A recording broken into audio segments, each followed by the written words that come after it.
Cuando Ernesto vino, esta era una comunidad perdida. Mi mamá siempre cuenta una historia que dice que había un concurso en la radio, y Ernesto también lo contaba, que te daban un premio si vos decías dónde quedaba Solentiname.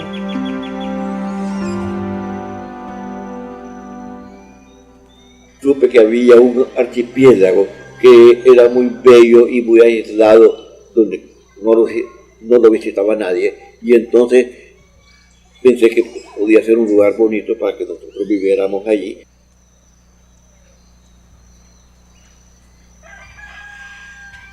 Después supe que había una pequeña tierra que estaba en venta, y entonces con unos amigos reunimos el dinero para comprar esa pequeña finca, y así es que yo fundé esa pequeña comunidad de Solentiname.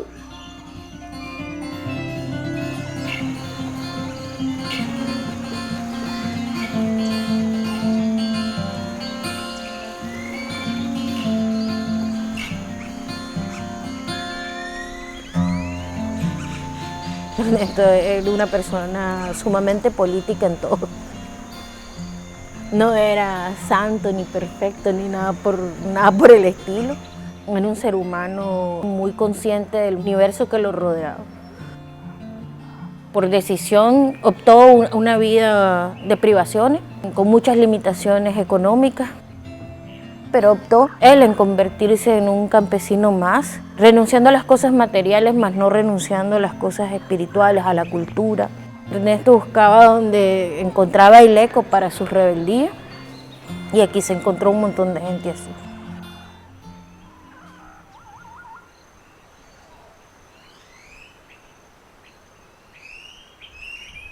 Cuando empezó la comunidad, la primera regla era que no había regla, entonces vos tenés que autogestionar tus responsabilidades y también tus culpas, o sea que cuando cometes un error, autogestionártelo también.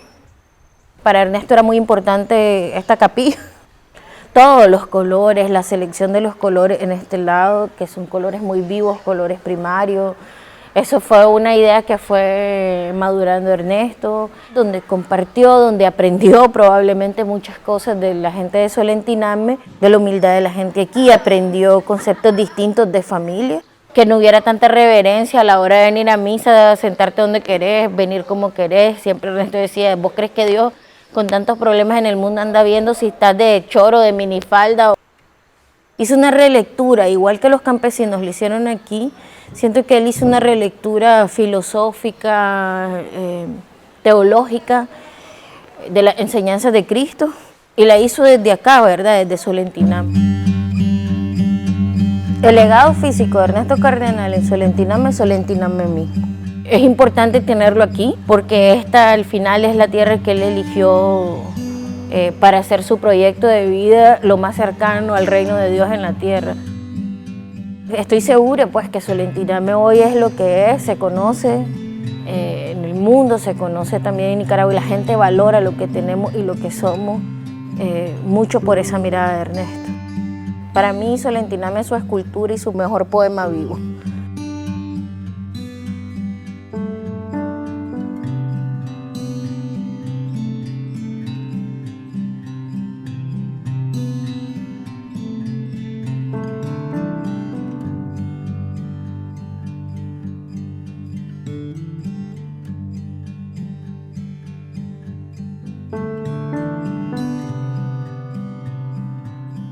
Ya que hemos nacido desahuciados, lo mejor es morir héroe y mártir como vos moriste. Claro que hubiera sido mejor que no murieras nunca.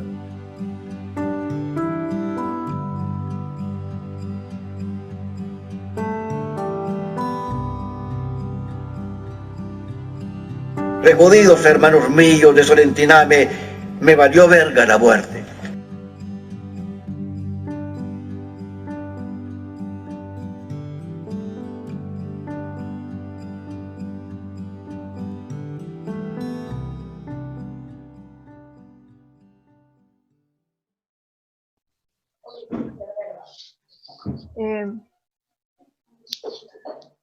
Hola a todas y todos que nos sintonizan en estos momentos.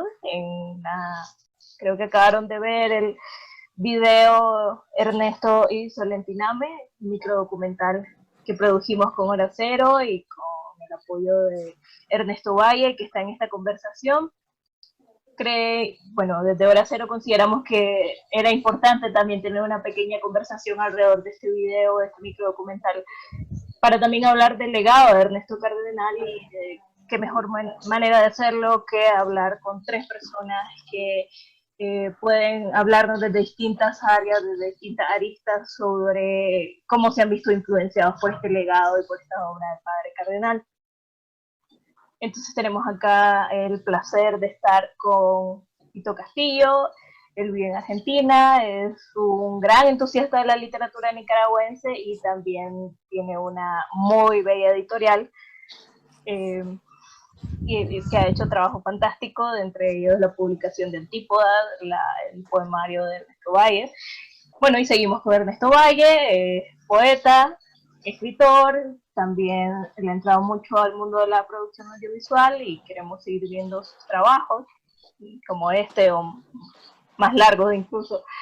Y por último, y no menos importante, Arlen Centeno, que es activista, que ya la conocemos desde hace mucho tiempo, amiga de la casa, y que también es parte de la comunidad de Solentiname, y puede darnos un testimonio muy vivido alrededor de esta relación de Cardenal con la isla. Entonces, para comenzar, vamos a hacer algunas rondas de preguntas específicas para cada uno, pero yo quiero comenzar con una pregunta general, que contestarían en orden. Bueno, primero puede ser Arlen, luego Tito, luego Ernesto. Bueno, la pregunta era, pues sabemos que Ernesto Cardenal tiene muchísimas aristas, es la arista del poeta, la del sacerdote, la del teólogo de la liberación, la del político.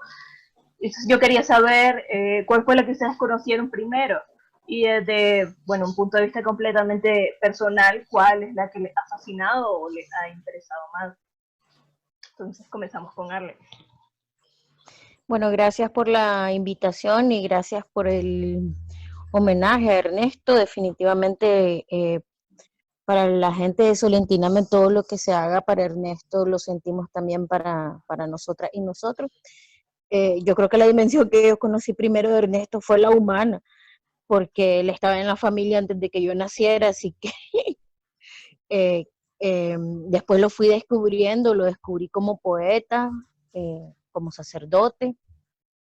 En Solentiname a Ernesto le decían todos mis tíos y mis padres y toda la familia, el poeta, con U.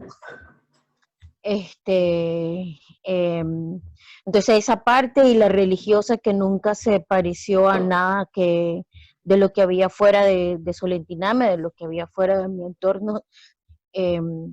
Entonces como religioso también lo conocí en esa parte y siempre me fascinó y siempre me gustó mucho. Creo que tenía mucha relación, que todas las aristas o sus expresiones están relacionadas profundamente.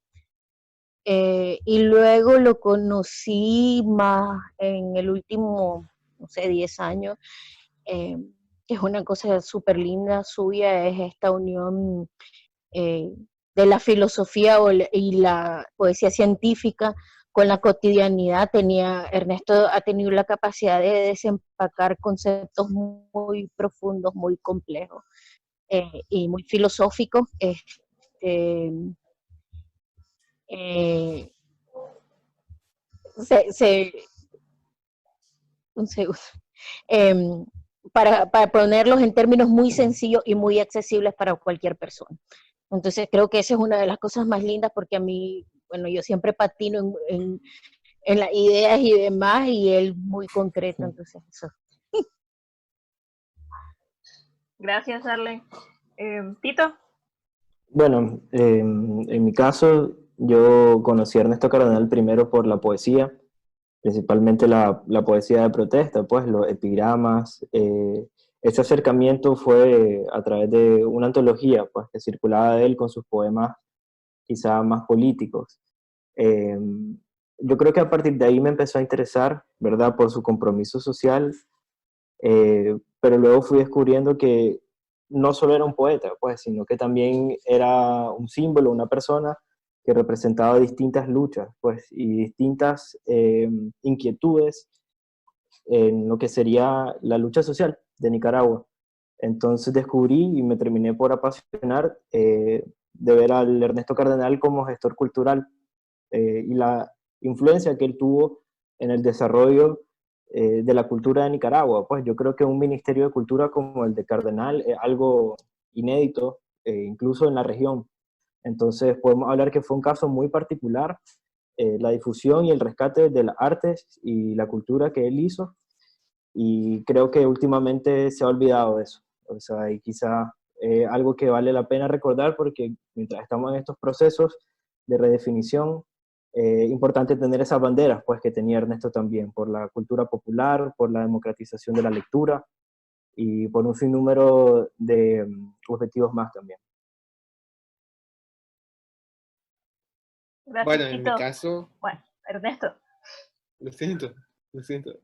Bueno, en mi caso, un poco, un poco como la Arlen, para mí Ernesto Cardenal, antes de siquiera dimensionar que era escritor, que era escultor, que era poeta, me viene, ¿no? Por parte de mi familia, pues él era como una presencia constante en los relatos de mi familia, porque a fin de cuentas mis papás trabajaron en el Ministerio de Cultura, pues entonces, digamos, eso devino a, a que fueran como muy cercanos, pues entonces, eh, digamos, yo no me atrevo a decir de que él era como un abuelo para mí, aunque me encantaría poder decirlo, eh, y aunque, digamos, en ciertos momentos sí hubo como una relación similar a eso, pero, pero creo que tiene mucho que ver con que mi papá y él, digamos, tenían como una relación muy cercana y una relación que literariamente se puede hablar de padre e hijo, ¿no? Eh, Eso por un lado. Yo uno de los recuerdos más viejos que tengo de mi vida es yo en la sala de mi casa, eh, en las piernas de Cardenal, leyendo un libro de pintura, eh, y él contándome la historia de Cristo. Y hace no mucho tiempo, realmente hace un par de días, me di cuenta que la pintura con la que él me enseñaba esto es de la mamá de Arlen, pues que es la tradición, si no estoy equivocado, lo cual a mí me parece una coincidencia bestial. Eh, y, y eso, pues, y un poco este relato que, digamos, puede ser como muy incoherente, tiene mucho que ver con las facetas que al final fui conociendo, pues, o sea, conocí la persona, después conocí al gestor cultural, que, como bien decía Tito, es de las cuestiones que muy pocos se hablan de Cardenal, y claro, pues, después que uno va creciendo y va teniendo intereses, yo llegué justamente al, al escritor Cardenal, eh, y tuve como el privilegio de crecer en el entorno donde crecí, donde libros de Cardenal habían y hay, o sea, para hacer un museo, pues Tito que conoce mi biblioteca, sabe que tengo hasta libros de Cardenal en chino, pues, y que no voy a leer en chino a Cardenal, pero un poco como ese acceso que tuve yo eh, hacia Cardenal y obviamente su faceta, creo que como persona, yo valoro mucho como esta cuestión de ser persona y ser símbolo, y creo que él como símbolo de coherencia es como su arista que a mí más me, me llama la atención, me quedo y es la que tesoro, pues, sobre todo su relación con la iglesia. Eh, yo lloré cuando le quitaron la suspensión y, y fue de los pocos días que estuve más o menos de acuerdo con la iglesia, pero sí, eso. Ok, bueno, muchas gracias a todos por sus respuestas. Y para seguir con la conversación, bueno, quiero comenzar con Arlen. porque pues estamos hablando de este corto documental, ¿no? Ernesto y Solentiname, y este conversatorio que titulamos Somos polvo de estrellas, ¿no? Este famoso verso del cántico cósmico de Cardenal. Y pues Harlem viene de un lugar privilegiado, casi parecido, bueno, desde la poesía cardenal y desde las imágenes que Ernesto nos mostró como el reino de Dios en la tierra, ¿no? Lo más cercano que podemos imaginar. Entonces, Harlem, vos venís directamente de Solentiname.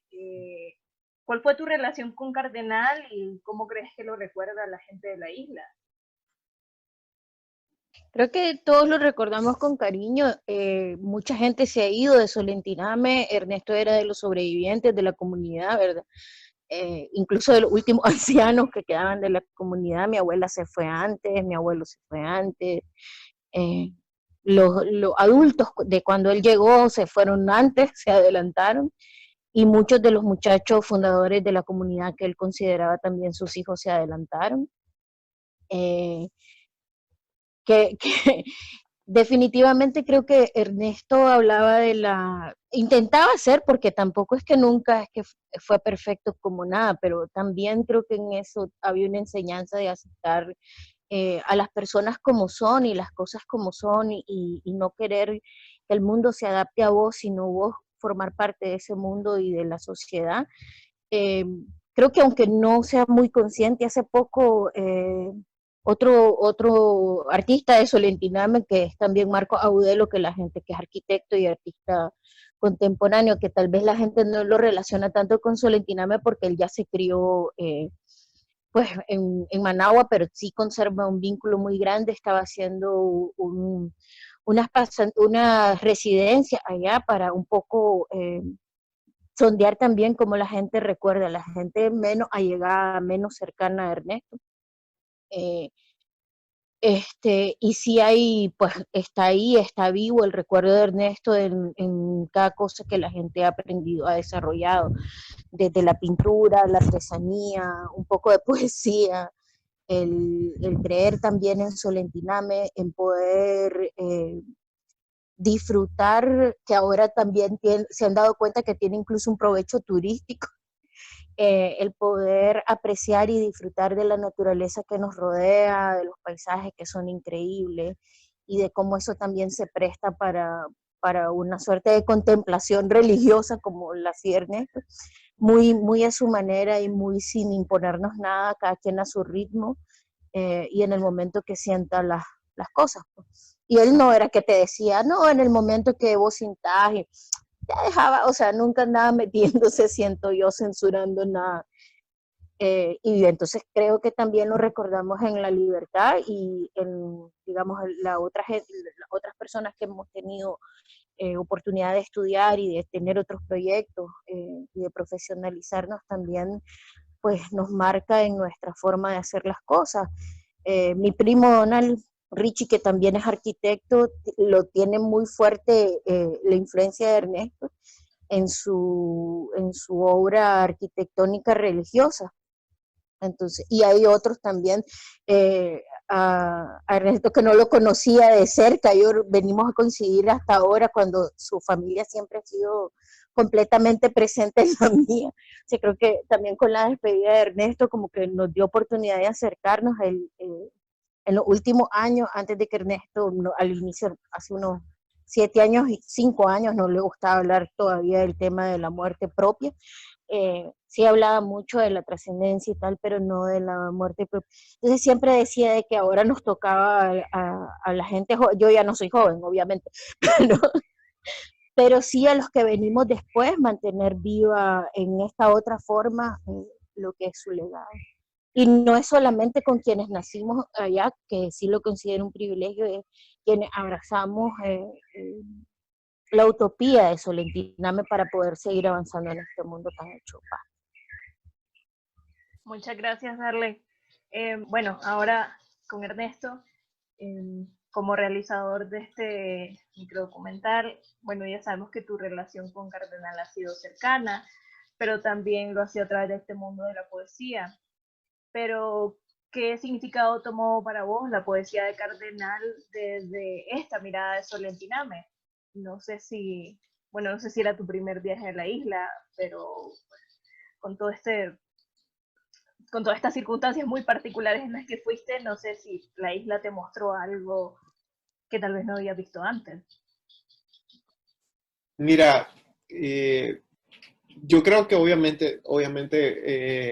notas como esta intención sobre la contemplación, que es, si no el recurso principal de Cardenal a la hora de escribir, eh, ya le podríamos dar como toda una lectura desde el imaginismo de Pound y que el exteriorismo y que no sé qué cosas. Se le puede dar desde ese punto de vista. Sin embargo, en efecto, fue mi primera visita a Solentiname, o sea, yo solo conocía por relatos, y por este texto, por el segundo tomo de las Memorias de Cardenal, que son las ínsulas, ¿cómo se llama? La Ínsula ínsula extraña. extraña. Gracias, iba a decir las ínsulas perdidas, lo siento. Eh, Esa entonces, tía perdida que obviamente, fue el primero.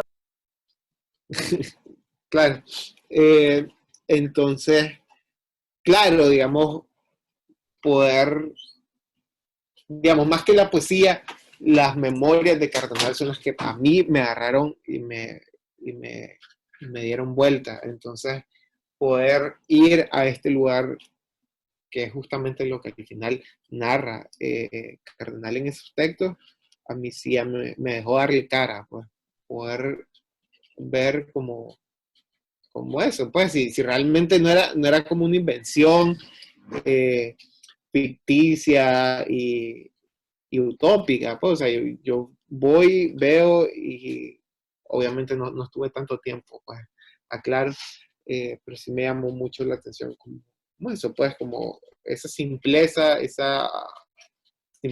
que dentro de ello es sutil, es plácida y al final es una oportunidad para contemplar y que vuelvo sobre lo mismo, es el recurso y es lo que hace Cardenal sea Cardenal, ese ojo, esa... Sí, digamos, esa capacidad de observar viene obviamente de Getsemaní, si se quiere, de La Trapa y de Thomas Merton y lo demás, pero obviamente es como poner en práctica ese proyecto aprendido allá en los Estados Unidos y puesto en práctica en Nicaragua con las particularidades de Nicaragua y que se nos hace además propio, pues entonces por ahí un poco, a mí sí, más que digamos entender a Cardenal de otra forma, me hizo ponerle colores a esa imagen de Cardenal que ya, digamos, ya tenía en la cabeza a través de sus libros. Gracias, Ernesto. Bueno, vamos con Tito. Eh, bueno, Tito, vos trabajás mucho hilando información o hilando esta historia del mundo editorial nicaragüense, principalmente de los años 80 y esto que fue un sueño editorial en esa época y que tuvo un gran impulso. Eh, ¿Cuál es el papel que crees vos que jugó Cardenal en esos años? Bueno, yo creo que el tema este que mencionábamos al principio de la gestión cultural en la vida de Cardenal es algo que se va mostrando desde sus inicios, pues desde que él estaba en Granada empieza primero a hacer una especie de edición, ¿verdad? Como tenía de reproducir libros, de vender libros. También una cosa que sucede es que él se dedica a la traducción y precisamente lo que traduce es la literatura norteamericana, pues, y hace una especie de actualización y empieza a divulgar esta literatura en los poetas jóvenes, creando una gran influencia que todavía persiste hasta el día de hoy. Entonces, así empieza como Ernesto Cardenal a convertirse en un divulgador de la cultura. Después, cuando está en México, por ejemplo, publican con Ernesto Mejía Sánchez una de las primeras antologías de poesía política de Nicaragua, donde ya los autores eran anónimos, entonces ya había una censura en el país y ellos estaban haciendo ese tipo de cosas. Y luego ya con su lucha, bueno, Ernesto se vuelve una especie de vínculo internacional y andaba de arriba para abajo, pues como todos sabemos en todo el mundo. Yo creo que eso es algo que no se le reconoce mucho, pues su trato quizá diplomático, de andar buscando apoyo para la revolución o para ese Ministerio de Cultura, para todos esos planes que él quería hacer, paralelo a su vida de poeta, pues, y su vida intentando escribir una obra. En el caso, bueno, de los 80, de Nicaragua ya propiamente, en el Ministerio de Cultura, yo creo que es como una expresión de Cardenal el tema de democratizar la cultura, en el sentido concreto, pues como él lo decía, democratizar la cultura significaba hacer talleres de poesía populares, significaba que los campesinos pudieran escribir poesía, que la policía estuviera escribiendo poesía, que todas las personas que pudieran accederlo de alguna manera lo pudieran hacer y quitar una concepción diferente que existía en Nicaragua de la cultura, de la literatura, antes del triunfo, por así decirlo, sino que, por ejemplo, creo que en sus memorias menciona un capítulo donde habla del teatro de Rubén Darío y cómo después del triunfo la gente empieza a ir al teatro, ¿verdad? Cuando era algo que era solo para la burguesía anteriormente. Entonces creo que esa fue una lucha de él principal, poder bajar todos estos conceptos que pertenecían a la burguesía, por así decirlo, y transmitirlos de cierta forma. Al igual que empezó al principio con las traducciones y divulgando poesía, literatura, esto ya era a un nivel mucho mayor. Y en el mundo editorial, bueno, dejó revistas como Nicaragua, por ejemplo, que se distribuía en toda Latinoamérica, que tenía colaboradores como Julio Cortázar, Gabriel García Márquez, Eduardo Galeano. Es decir, nosotros vemos esas revistas y visualmente son muy lindas, pues cada portada estaba elaborada por un pintor nicaragüense, había un cuidado de la diagramación, por ejemplo, que era muy interesante, de los papeles, en un país que estaba en guerra y un ministerio que estaba bloqueado prácticamente económicamente. Entonces, está la revista Nicaragua, está la editorial Ocarina del Ministerio de Cultura también, y están un sinnúmero de iniciativas pues que demuestran que hubo un compromiso con la cultura, con la lectura en Nicaragua, y que se puede hacer por parte del Estado iniciativas similares. Gracias, Tito. Seguimos con la ronda de preguntas. Ahora, Arlen. Pues esta es una pregunta doble de algo muy complejo, ¿no? La reciente muerte de Cardenal fue algo que sabíamos que iba a suceder, pero a todos nos afectó, ¿no? De alguna forma. ¿Y cómo sentís que fue tomada la muerte de Cardenal por la muerte del padre en la isla? Y esto también viene enlazado también con otra pregunta interesante, que toda esta comunidad y toda esta idea de la teología de la liberación, eh, ¿cómo sentís que ha calado y también qué significa para vos en estos momentos? Gracias. Voy a empezar por la última porque creo la más fácil. Creo que no nos ha caído el 20 que todavía no, que ya no está. Porque como él pasaba mucho tiempo en Managua, mucho tiempo solo, entonces sí cae el 20 los domingos que almorzaba con la familia, obviamente.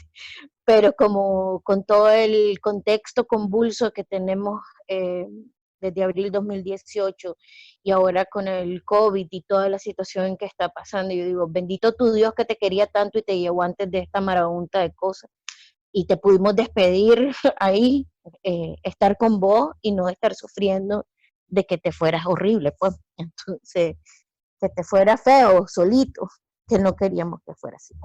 Entonces hemos tenido esa oportunidad y creo que todavía no nos cae en el 20, que nos va a caer cuando venga la calma. Pues entonces que va a estar ahí, creo que diciembre va a ser complicado para nosotros, para mucha gente, para la gente cercana. Pero también creo que nos iba enseñando poquito a poco cómo asimilar esta situación, este asunto. El tratar de entender que una cosa que nos enseñó muy profunda de que la vida no se termina cuando se acaba nuestro tiempo en este mundo.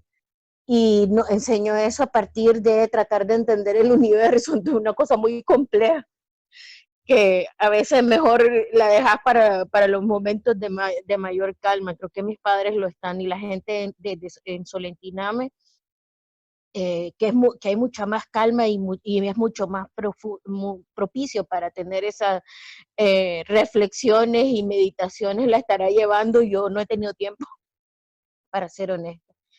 Eh, Me gustaría referirme también a esta dimensión del escritor y político y irreverente que fue Ernesto. Hace poco estábamos seleccionando unos poemas para publicar en el contexto del aniversario de abril, cierto que ya recién pasó, y alguien decía, no, pero busquemos poemas de escritores y poetas nuevos, con lo que yo estaba de acuerdo. Donde me vino la bomba fue cuando dijo, alguien propuso a Ernesto y una persona dijo, no, ellos ya tuvieron su tiempo, fueron parte de la revolución, tienen responsabilidad en lo que está pasando. Y entonces, en ese momento no contesté, lo voy a hacer ahora. No contesté en parte por la cercanía y porque estaba muy revuelta y soy,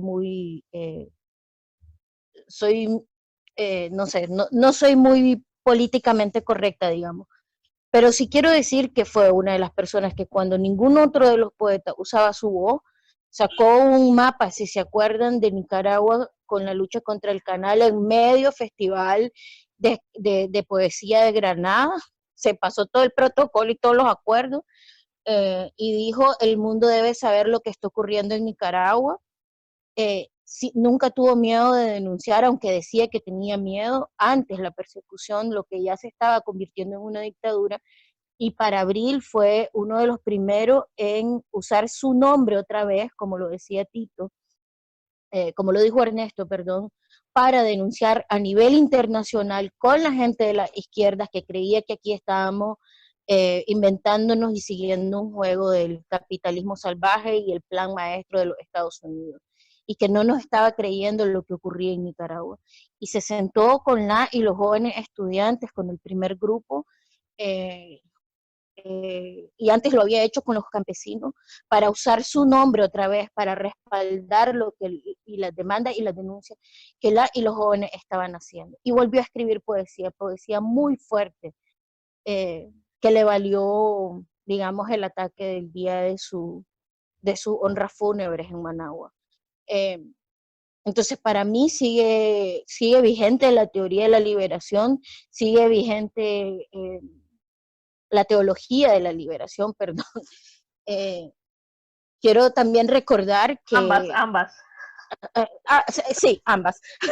También quiero recordar que cuando le levantaron el castigo, que aunque hay gente, todos tenemos una versión de Ernesto, y es verdad, creo yo, en la mayoría en nuestra interacción pudimos interpretar, pero Ernesto también siempre fue muy directo, entonces no hay mucho que decir que es que no quería, que es que si quería, no, él decía lo que quería y a veces le resultaba pesado a la gente, pero es un ser humano.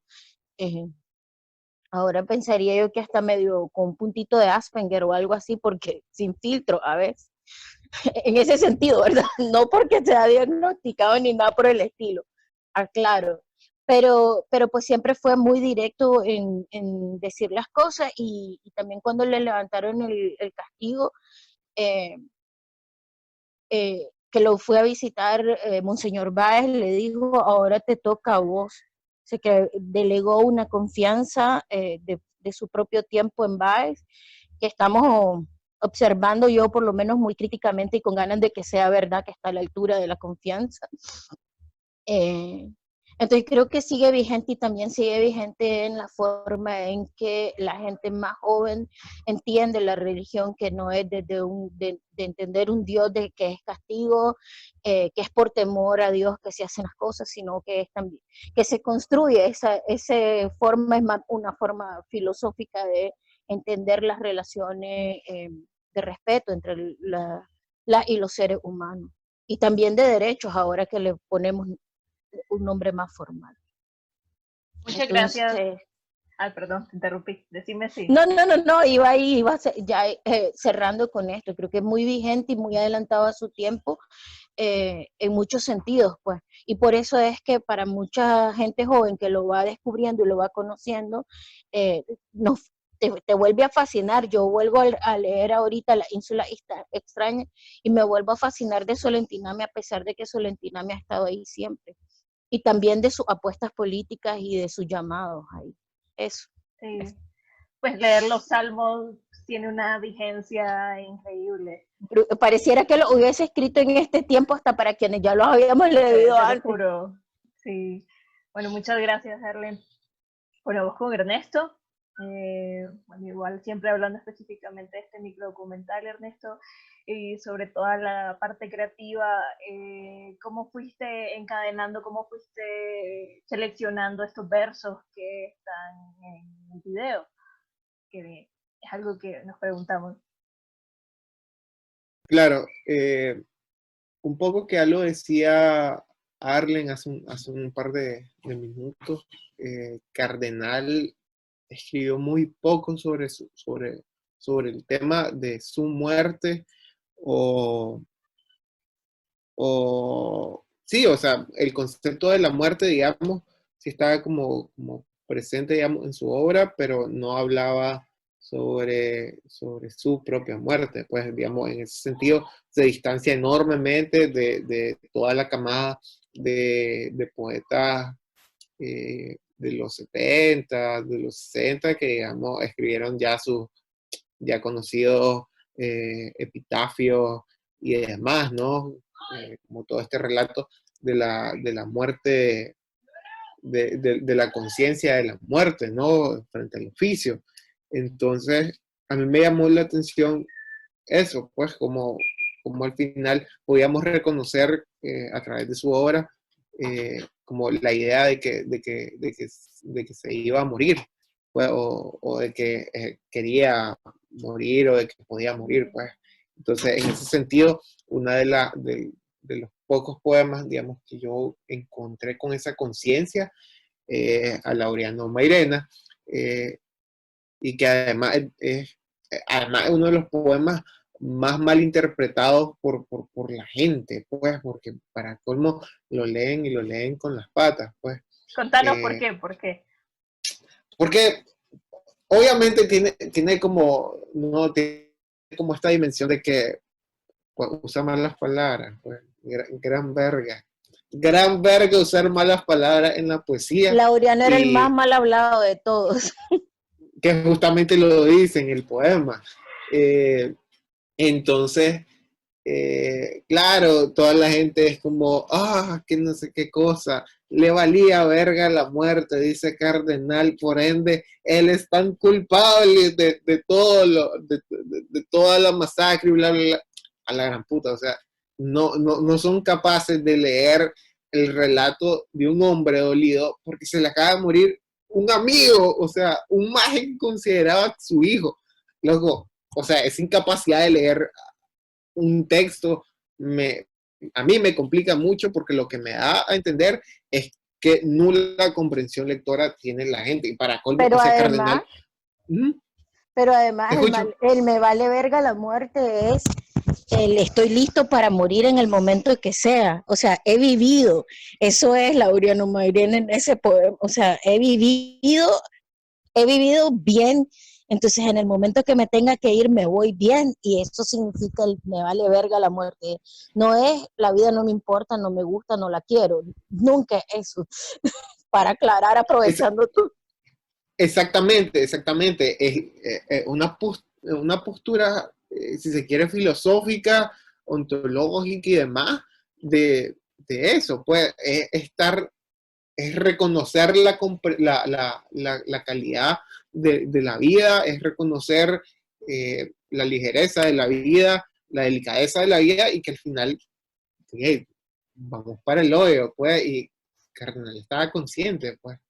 Entonces, en ese sentido, digamos, es que pues, agarro este poema, que además es uno de los poemas que están filmados y que tienen y gozan de una calidad de audio medianamente aceptable. Pues entonces también al final crear documentales, digamos, un oficio de poder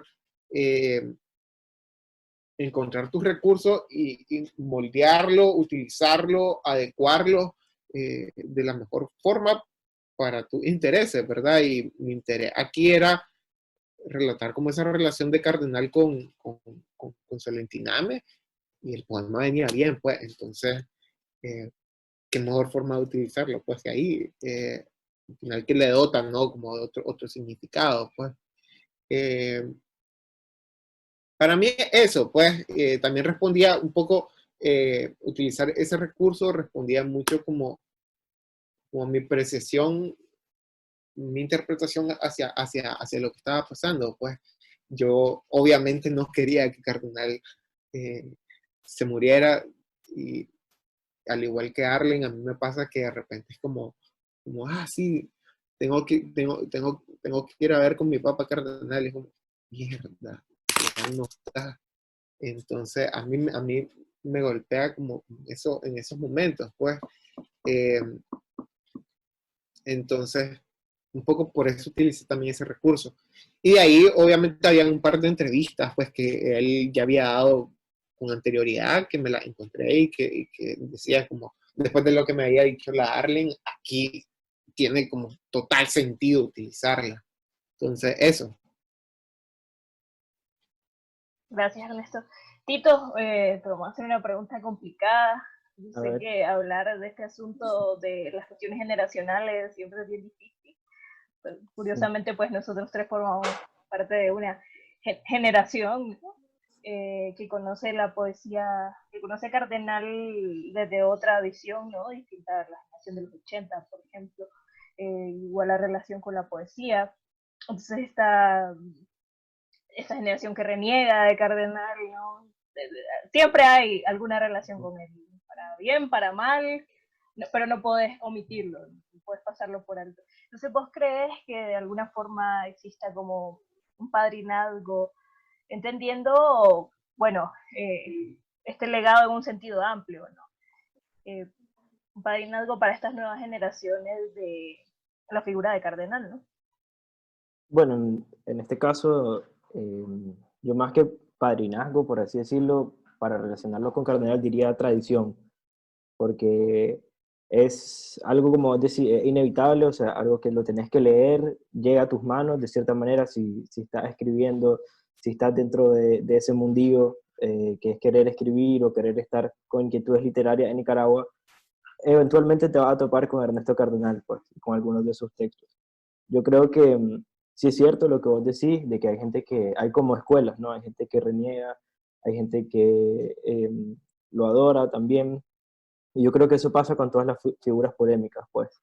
El caso de Cardenal, creo que lo que sucedió, lo que pasó fue que una figura tan pura en este sentido y tan comprometida también con su propio trabajo con la cultura, que llega a ser como una suerte de impregnar también, o sea, de compartir también con un montón de personas que se terminan influenciando, y por eso se puede creer que él tuvo o tiene una escuela. Pero no sé, yo no, pensando en la personalidad de Ernesto, no lo veo tampoco como un poetastro, por ejemplo, como si existen muchísimos poetastros en Centroamérica y en Nicaragua, ¿me entiendes? O sea, Cardenal era más bien una persona huraña, ¿me entiendes? Que estaba en su mundo, en sus cuestiones de lectura, y no se iba a poner con los jóvenes, con los discípulos, a hacer ese tipo de cosas, ¿no? Yo creo que más bien es una actitud de los jóvenes hacia Cardenal, más que todo porque precisamente vivimos contextos similares. Entonces yo creo que hay gente que ha renegado de él también por el tema de los talleres de poesía y por su rol en el Ministerio de Cultura. Yo creo que eso es algo, como decía Ernesto, pues cero comprensión lectora y cero también registro histórico del momento que se estaba viviendo. Porque hay personas que pueden decir que fue propaganda o que era como una cuestión sandinista, como algo demoníaco, no sé, pero realmente son personas que hablan desde un privilegio, creo yo, y no saben lo que hubiera sido o qué es lo que hubiera pasado si Cardenal no hubiera hecho ese tipo de rescate. Entonces, yo creo que sí existe en el mundo de la literatura nicaragüense, la figura de Cardenal está muy presente, pero no creo que sea un poetastro en ese sentido, pero sí totalmente una escuela. O sea, creo que de alguna u otra manera, si sos joven, lo estás leyendo y lo estás citando y empezás a dialogar también. Y más ahora con lo que pasó en abril, es como que creo que con Ernesto hemos hablado de esto desde hace mucho tiempo, desde que empezamos a leer en conjunto y a compartir los libros, era como que la literatura que leíamos se volvió de cierta forma una especie de realidad, ¿me entendés? O sea, uno empieza leyendo los poemas de Cardenal con una nostalgia de qué, no sé, pero de cierta manera una nostalgia de algo que no habíamos vivido nosotros, por lo menos como contemporáneos, y terminó siendo cierto. Pues los muchachos de la prensa, las campesinas del cual, es decir, son todas imágenes y motivos que se están repitiendo constantemente y que obviamente nos van a influenciar a nosotros como editores o escritores también.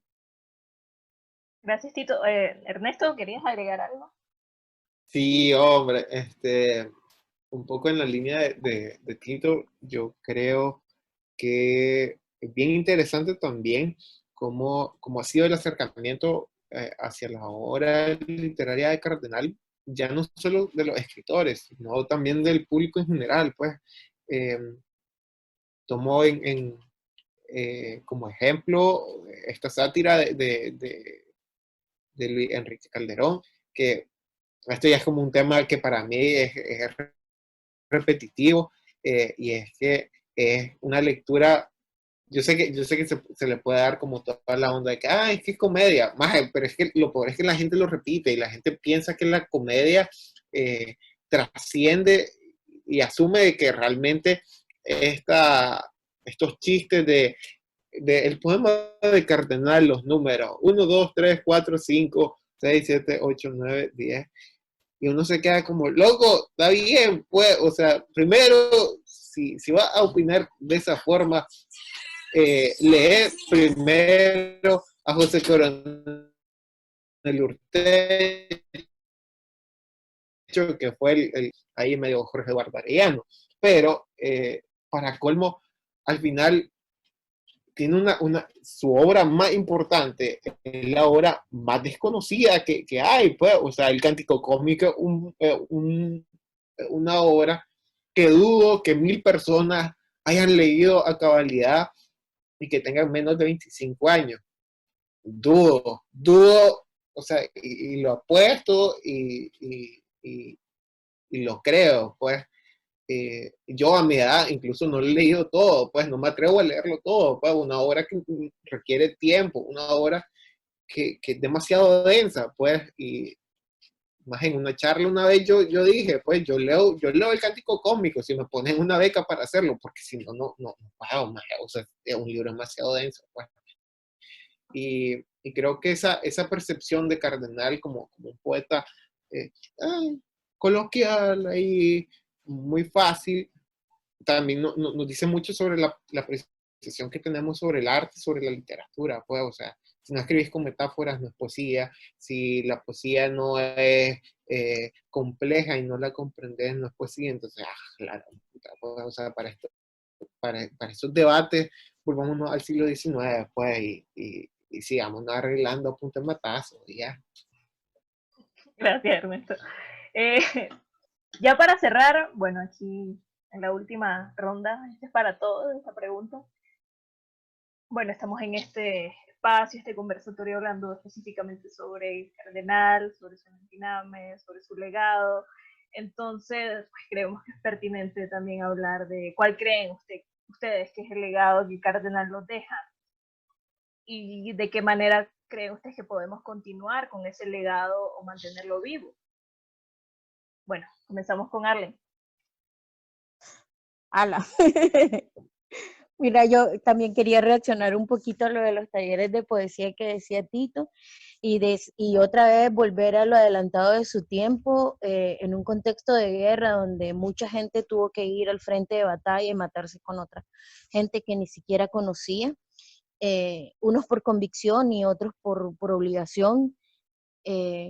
una guerra malentendida y todo lo que estamos viviendo, los talleres de poesía fueron tan adelantados que hoy las feministas usamos la poesía como método de terapia para enfrentar todas las cosas también que estamos viviendo. Me parece que también daba pie a una poesía muy honesta, muy sentida, probablemente poco consciente de su valor literario y poco nutrida de otras fuentes, pero sí muy valiosa y creo que es posible encontrar piezas ahí que a veces por prejuicios no se han buscado, ¿verdad? En que no todo el mundo puede escribir poesía. Y yo en lo personal nunca escribí porque me daba mucho miedo Ernesto, o sea, él era tan honesto, tan franco en la forma de editar, y Ernesto que tuvo la oportunidad de ser pupilo y ser bien comentado por él, pues son otro, pupilo no, pues, pero poderle llevar su poesía y que se la revisara, pues eh, son otros 100 pesos y eso tiene un valor muy importante para la obra de Ernesto también. Entre los legados, yo creo que el ser coherentes con las cosas en las que creemos, eh, defender también nuestras ideas y